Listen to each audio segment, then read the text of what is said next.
Hello students, my name is Aman Grover and today we are going to discuss about Gibbs free energy। आज बच्चों हम बात करने वाले हैं गिब्स फ्री एनर्जी के बारे में। सबसे पहले समझते हैं गिब्स फ्री एनर्जी को हम किससे डिनोट करते हैं। इसको हम जी से डिनोट करते हैं। अब ये गिब्स फ्री एनर्जी क्या होती है और हमें क्या बताती है, लेट्स अंडरस्टैंड दिस। तो गिब्स फ्री एनर्जी से बच्चों हमें एक चीज पता चलती है जिसे हम बोलते हैं स्पॉन्टेनिटी। Spontaneity of process. ये स्पॉन्टेनिटी क्या होती है? स्पॉन्टेनिटी का बच्चों मतलब होता है अपने आप से किसी भी प्रोसेस का होना, उसे हम बोलते हैं स्पॉन्टेनिटी। तो गिब्स फ्री एनर्जी एक क्राइटेरिया है जो कि हमें बताता है कि स्पॉन्टेनिटी ऑफ प्रोसेस है या नहीं है, यानी कि प्रोसेस खुद से हो सकता है या नहीं हो सकता, ये हम गिब्स फ्री एनर्जी के बेसिस पे पता लगा सकते हैं। अब गिब्स फ्री एनर्जी से पहले दो ऐसे क्राइटेरिया थे जो कि स्पॉन्टेनिटी किसी भी प्रोसेस के बताते थे। तो उसमें से जो सबसे पहले हमारे पास था क्राइटेरिया, दैट वाज एंथैल्पी। कि एंथैल्पी के बेसिस पे हम लोग पता लगा सकते थे कि प्रोसेस स्पॉन्टेनियस है या नहीं है। अब एंथैल्पी को हम H से डिनोट करते हैं। अगर बच्चों डेल्टा H की वैल्यू नेगेटिव होती थी, यानी कि इसका मतलब यह है कि reaction is exothermic in nature, it means heat will be released during the reaction. So ऐसे प्रोसेस जो होते थे वो स्पॉन्टेनियस प्रोसेस कहलाते थे। आई होप दिस इज क्लियर। लेकिन इसमें प्रॉब्लम क्या थी? इसमें बच्चों प्रॉब्लम ये थी कि कुछ ऐसे प्रोसेसेस थे जो कि हीट को एब्जॉर्ब करते थे, यानी कि जहां पे डेल्टा एच की वैल्यू पॉजिटिव होती थी, लेकिन still these processes are spontaneous in nature. Let's take an example. इसको तुम लोग इस तरीके से समझो, आइस यानी कि बर्फ को तुम अगर बाहर निकाल के रख दोगे तो बर्फ जो है वो पानी में तब्दील हो जाएगी, यानी कि वाटर में कन्वर्ट हो जाएगी। अब ये जो आइस वाटर में कन्वर्ट हुई, यहां पर कोई भी एनर्जी रिलीज नहीं हुई है। Instead of that energy has been absorbed by the ice and it has converted into water. So that means कि delta H की वैल्यू वहां पे पॉजिटिव है and the process is endothermic in nature. अब लेकिन अगर एंडोथर्मिक ये process है, लेकिन ये प्रोसेस जो है वो स्पॉन्टेनियस भी है, यानी कि हमने कुछ भी प्रोवाइड नहीं करा, बट स्टिल जो है आइस अपने आप जो है हीट एब्जॉर्ब करके वाटर में कन्वर्ट हो चुकी है। तो इसका मतलब ये हुआ कि जो एंथैल्पी का जो हमारा क्राइटेरिया था वो हमें 100% नहीं बताता कि प्रोसेस स्पॉन्टेनियस होगा या प्रोसेस स्पॉन्टेनियस नहीं होगा। तो ये तो बच्चों फर्स्ट क्राइटेरिया था जिससे हमें पता चलता था कि कोई भी प्रोसेस स्पॉन्टेनियस है या नहीं है। अब सेकंड क्राइटेरिया क्या था बच्चों? सेकंड क्राइटेरिया जो था दैट वाज एंट्रोपी। तुम लोगों ने पढ़ा होगा एंट्रोपी के बारे में, नाम सुना होगा। What is entropy? एंट्रोपी का मतलब होता है डिसऑर्डरनेस। एंट्रोपी का मतलब डिसऑर्डरनेस, और we can say it is known as randomness, यानी कि विदाउट एनी डायरेक्शन अगर कोई भी चीज हो रही है दैट इज डिसऑर्डरनेस, रैंडमनेस, उसी को हम बोलते हैं एंट्रोपी। और एंट्रोपी जो है उसको हम एस से डिनोट करते हैं। बट अगेन मैं बोलूंगा यहां पे जो डेल्टा एस है, हम डेल्टा में क्यों ले रहे हैं बच्चों, इसको समझो। बिकॉज हमें जो है इनिशियल और फाइनल जो चेंज है उससे हमें मतलब है, वो इंपॉर्टेंट चीज है, यानी कि delta S is important, S is not significant. Why? Because delta S से हमें जो है स्पॉन्टेनिटी के बारे में पता चलेगा। और अगर जो है डेल्टा एस की वैल्यू पॉजिटिव है तो हमारा क्राइटेरिया ये कहता है कि रिएक्शन जो है वो स्पॉन्टेनियस होगी, reaction will be spontaneous in nature अगर डेल्टा एस पॉजिटिव होगा।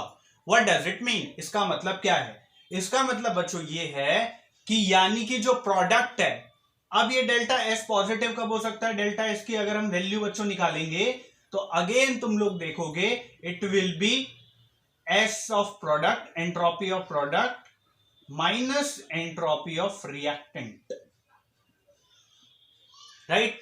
और अगर ये डेल्टा एस को पॉजिटिव बनाना है तो बच्चों यहां पे देखो कि एस जो है प्रोडक्ट का, यानी कि एंट्रोपी जो है प्रोडक्ट की, वो ज्यादा होनी चाहिए। तो इसका मतलब बच्चों ये है कि अगर एंट्रोपी प्रोडक्ट की ज्यादा है, यानी कि रैंडमनेस प्रोडक्ट में ज्यादा है, रिएक्टेंट में कम है, तो इसका मतलब डेल्टा एस की वैल्यू पॉजिटिव आएगी। और अगर डेल्टा एस की वैल्यू पॉजिटिव है तो डिसऑर्डरनेस ज्यादा होगा, यानी कि रैंडमनेस ज्यादा होगी, और इसका मतलब प्रोसेस जो है वो स्पॉन्टेनियस होगा। ये क्राइटेरिया था, बट अगेन इसमें कुछ ना कुछ एक्सेप्शन थी। कुछ रिएक्शंस जो थी जिसमें डेल्टा एस की वैल्यू जो है वो नेगेटिव होती थी, यानी कि ऑर्गेनाइज तरीके से होता था। अच्छा, इस वजह से वो जो प्रोसेस थे वो भी स्पॉन्टेनियस थे। Let's take an example. हम लोग एक एग्जांपल ले सकते हैं लिक्विफिकेशन ऑफ गैस। हम लोग एक एग्जांपल लेते हैं liquefaction of gas. What does it mean? इसका मतलब क्या है बच्चों? इसका मतलब क्या है लिक्विफिकेशन ऑफ गैस का? मतलब कि गैस जो है वो लिक्विड में कन्वर्ट हो रही है। अब बच्चों यहां पे ध्यान से समझना, गौर फरमाना कि डिसऑर्डरनेस गैस में जो है वो ज्यादा होगी, बिकॉज रैंडमनेस ज्यादा होगी गैस में, बिकॉज गैस के मॉलिक्यूल जो है भाग रहे हैं इधर उधर, they have a huge distance between them, और वो जो है रैंडमली भाग सकते हैं। On the other hand liquid में ऐसी पॉसिबिलिटी कम है, और सॉलिड में और ज्यादा कम है, बिकॉज वो ऑर्गेनाइज्ड है, राइट। और एंट्रोपी का दूसरा नाम क्या है? Disorderness, randomness. तो इसका मतलब liquification of gas is a perfect example to deny this criteria कि ये हमें 100% बताता है स्पॉन्टेनिटी के बारे में, राइट। तो लिक्विफिकेशन ऑफ गैस का मतलब जो गैसेस थी वो इजीली लिक्विफाई हो रही थी, स्पॉन्टेनिटी के बेसिस पे लिक्विफाई हो रही थी, खुद जो है वो लिक्विड में कन्वर्ट हो सकती थी, यानी कि स्पॉन्टेनियस प्रोसेस वहां पर हो रहा था। अगेन बच्चों यहां पर जो स्पॉन्टेनिटी था वो एंट्रोपी के बेस पे 100% नहीं बताया जा सकता था। अगेन जो थर्ड क्राइटेरिया हमारे पास आया that was the Gibbs energy, कि गिब्स एनर्जी के बेस पे हम लोग पता लगा सकते हैं कि कोई भी प्रोसेस स्पॉन्टेनियस होगा या नहीं होगा। अब वो बच्चों हम कैसे पता लगाते हैं? Let's understand. यहां तक तुम लोगों को स्टोरी पता चल गई होगी कि हम लोग गिब्स एनर्जी का कहां इस्तेमाल करेंगे और गिब्स एनर्जी एक्चुअल में है क्या। तो गिब्स एनर्जी का जो फॉर्मूला है बच्चों वो होता है G is equal to H minus T S. अब बच्चों यहां देखोगे G is equal to H minus T S, right. But again अभी थोड़ी देर पहले मैंने तुम्हें बताया कि चेंज जो है उसका बहुत ज्यादा इंपॉर्टेंस है। तो यानी कि इनिशियल और फाइनल, यानी कि फाइनल माइनस इनिशियल अगर हम करेंगे तो it will be delta G, this will be delta H minus delta T S. अब बच्चों यहां पर तुम बुक्स में देखोगे कि लिखा हुआ होगा फॉर्मूला कुछ ऐसा, delta G is equal to delta H minus T delta S.